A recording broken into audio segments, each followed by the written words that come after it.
En el pulso de la ciudad, en la pantalla de Cablevisión, nos van a acompañar ahora, en este tramo de entrevistas, los doctores Ignacio Müller y Cristian Domínguez.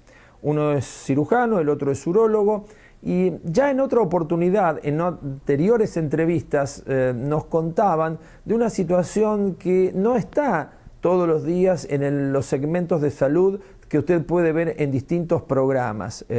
Todos los diarios, todos los canales, todas las radios tienen segmentos dedicados a la salud. El pulso de la ciudad, de hecho, y en estos 13 años de vida también lo tiene. Pero esta cuestión de la incontinencia urinaria o el prolapso, que es otra vertiente que hoy vamos a agregar a la charla, no está siempre presente en los espacios de salud y sin embargo es un tema que requiere que sea tratado, analizado y explicado por los profesionales médicos, hasta por las implicancias sociales que tiene, ¿no, doctor Müller? Sí, claro que sí, es un problema muy serio para las mujeres, aunque no sea grave para las mujeres, ¿sí? Es serio porque genera que haya una cuestión social que impide el normal desarrollo de la vida de las mujeres cuando tienen incontinencia de orina, porque se sienten el olor, porque se sienten incómodas, mojadas, etcétera, tienen que estar pensando en un baño permanentemente, y es por eso es que nos estamos dedicando junto con el doctor Domínguez a tratar de resolver esta problemática que la verdad que cada vez se hace más frecuente en la consulta gracias a la pérdida del miedo de las mujeres. Te pido una definición para empezar el tema. Claro que sí. Durante la historia de la incontinencia se han tratado de encontrar varias definiciones, ¿sí? Últimamente lo que se considera como correcto es cualquier tipo de pérdida involuntaria de orina, que sale a través de la uretra y que obviamente genera diversos tipos de disconfort a las pacientes, ¿sí? Esa es la definición que hoy en día se utiliza como estándar. ¿La incontinencia es una sola? ¿Tiene distintos tipos? Hay varios tipos de incontinencia, básicamente dos a grandes rasgos. Una es la llamada incontinencia de urgencia, que tiene que ver con un trastorno funcional de la vejiga, es decir, la vejiga funciona por sí misma sin que el paciente lo quiera, claro. Y eso genera que se escape la orina. Y la otra es la incontinencia de esfuerzo, en donde hay problemas mecánicos asociados a esa pérdida de orina. Y pueden coexistir las dos al mismo tiempo, es lo que se denomina una incontinencia mixta, ¿no? Ignacio, digamos, viene un paciente y te manifiesta esta situación, ¿requiere de algún otro estudio para determinar alguna otra situación? Sí, sí, requiere primero de un examen físico bastante minucioso que nosotros hacemos, se coloca a la paciente en posición ginecológica y se la revisa, se le hace un tacto para tratar de analizar y de visualizar si hay algún grado de prolapso además de la incontinencia misma. Y se hacen estudios complementarios, estudios de laboratorio, se puede pedir, no en todos los casos, pero muchas veces una ecografía, y básicamente el estudio funcional que nos determina qué grado de incontinencia hay y qué tipo de incontinencia hay es el estudio hidrodinámico completo. ¿Y esto definitivamente termina en una cirugía? No necesariamente, no. De acuerdo al tipo de incontinencia y al grado de incontinencia que haya, hay distintas formas de tratamiento. La incontinencia de urgencia básicamente se trata con medicación. Hay una gran familia de drogas que se pueden aplicar, incluso combinarlas, etcétera, y hay bastantes buenos resultados. Y la incontinencia de esfuerzo sí debe tratarse mediante cirugía. ¿Y qué es la cirugía en este caso? La cirugía, hay dos tipos básicamente. La cirugía convencional, que es la que se hizo durante muchísimos años, que tenía grandes incisiones abdominales y tenían como objetivo levantar los tejidos que se habían desplazado. Y que tienen como contra, digamos, una alta tasa de recidiva, cerca del 30% o más. Hoy en día se están utilizando técnicas que se llaman mínimamente invasivas, consisten en pequeñas incisiones que generan poco trauma al paciente y permiten la colocación de determinadas mallas protésicas que tienen como concepto reforzar esos tejidos que han perdido su derecho de domicilio, digamos. Está bien, es una cirugía no demasiado complicada entonces. Es una cirugía que hay que saber hacerla, por supuesto, pero sí, que tiene habitualmente entre 24 y 48 horas de internación, y las pacientes se van, si bien no con el tema resuelto desde el primer momento, pero con una amplia mejoría en los meses subsiguientes. Yo creo que acá le abrí la puerta, o mejor dicho el doctor en la charla, por eso está también con nosotros Cristian Domínguez, la palabra la mencionó, prolapso. Cristian, bienvenido al programa también. Gracias. Prolapso, lo mencionamos aquí, está relacionado a todo este tema, ¿no? Sí, por supuesto. El prolapso y la incontinencia de orina e incluso el prolapso y la incontinencia fecal son patologías que se asocian mucho. Digamos, como definición, el prolapso es el descenso de los órganos pelvianos, los órganos pélvicos, secundario a una ruptura del lugar del domicilio. Digamos, es una hernia vaginal, ¿sí? Para que se entienda básicamente.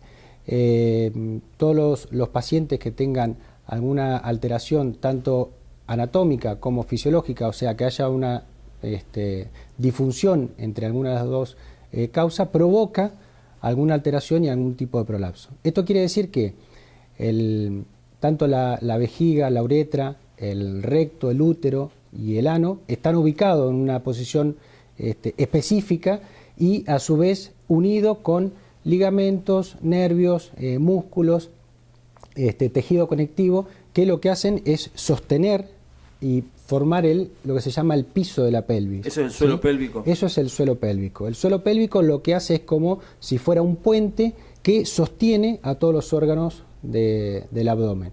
Ante determinadas situaciones, por ejemplo, que tengan obesidad o multiparidad, pacientes que han tenido muchos embarazos, le provoca que esos músculos al haber ceden con el tiempo y no llegan otra vez a volver al mismo domicilio, como decía anteriormente. ¿Y esto cómo se manifiesta en la persona? Bueno, se manifiesta clínicamente con una de las causas, como decía Ignacio, era con incontinencia de orina, incontinencia fecal, con prolapsos, ¿sí? de diferentes, o sea, si sea tanto anterior, medio, o lo que se llama apical también, o posterior. O sea, que la vejiga esté descendida, sí, que esté descendido el útero, o que el recto esté por delante, todo a través de la vagina. En algunos casos también puede estar asociado a lo que se denomina el enterocele, que es parte del intestino que también está descendido y protruye a través de la vagina. ¿En toda esta situación intervienen factores de riesgo?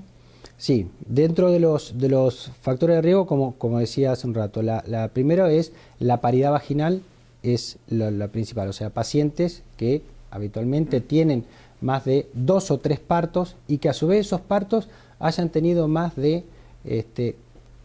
4 kilos o 4 kilos y pico. Eso es lo que provoca que al tener los músculos una distensión anormal, sea futuro provoque un prolapso, ¿sí? Otra de las causas son la obesidad, la diabetes, factores neurológicos, que tengan alguna alteración neurológica que no le permite la inervación normal y de esa manera se provoque un prolapso, o incluso la edad y los niveles estrogénicos, o sea, posmenopausia, es una de las causas también probables de futuros prolapsos. ¿Una persona joven puede tener un prolapso?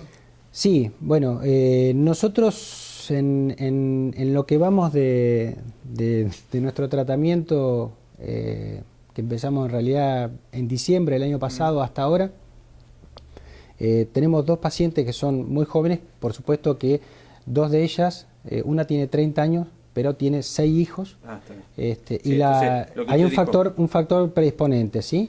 Y otra paciente que fue operada con 51, 52 años, no recuerdo bien, que hacía 10 años que estaba con incontinencia de orina, ¿sí? Que también fue, o sea, hay un factor genético que es involucrado también en la parte del piso pelviano, ¿sí? De los músculos. Habló de cirugía, aquí vuelvo a hacer la pregunta que le decía al doctor Müller, ¿hay tratamientos quirúrgicos siempre? Sí, en el 99% de los casos el tratamiento es quirúrgico en estos casos. ¿Por qué digo? Hay muchos estudios, incluso realizados para pacientes que posparto se empiezan a realizar lo que se llama ejercicios de Kegel.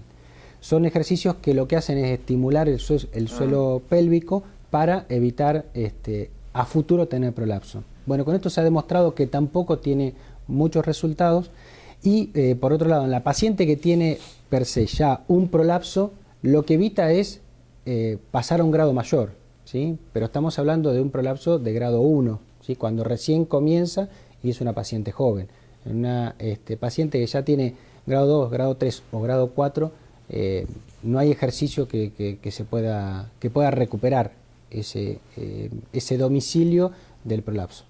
¿Y el de cirugía qué es? La cirugía, lo que nosotros estamos haciendo es colocar mallas a nivel de todo a nivel vaginal, a través de la vagina por mínimas incisiones, y lo que hace es levantar tanto lo que sea la parte anterior, cuando es un cistocele, o sea, la vejiga prolapsada, se levanta, o cuando el útero cae, se levanta, que se llama histerocele, o en la parte de los prolapsos posteriores, que es un rectocele. De esa manera se coloca una malla posterior que también evita que el prolapso vaya para adelante. Tenemos muy buenos resultados porque como decía Ignacio, la internación de estos pacientes habitualmente es entre 24 y 48 horas. Lo que sí es importante es el seguimiento de estos pacientes. ¿Por qué razón?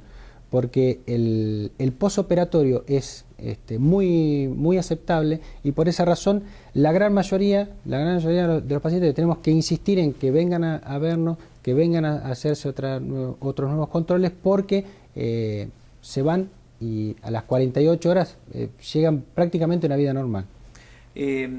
¿Algún otro tipo de cirugía cura el prolapso?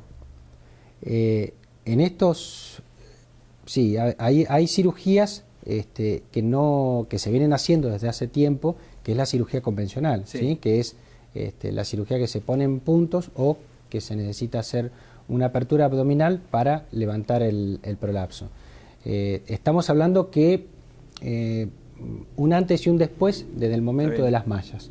Es como pasó con las hernias inguinales, claro. Cuando yo hice la residencia, antiguamente nosotros hacíamos punto a todo, y hoy no vas a encontrar un cirujano que habitualmente no ponga una malla. Específicamente puede pasar por que alguna paciente tenga un rechazo o haya tenido un rechazo en una malla, entonces no se la pueda poner. ¿Y extirpar el útero? No, en la histerectomía hace años que no se utiliza como tratamiento para el prolapso. Está bien, ¿sí? O sea, la histerectomía está indicada en causas ginecológicas, o sea, o que tenga un cáncer de cuello, o que tenga un cáncer de útero, o que tenga alguna alteración o mioma, etcétera.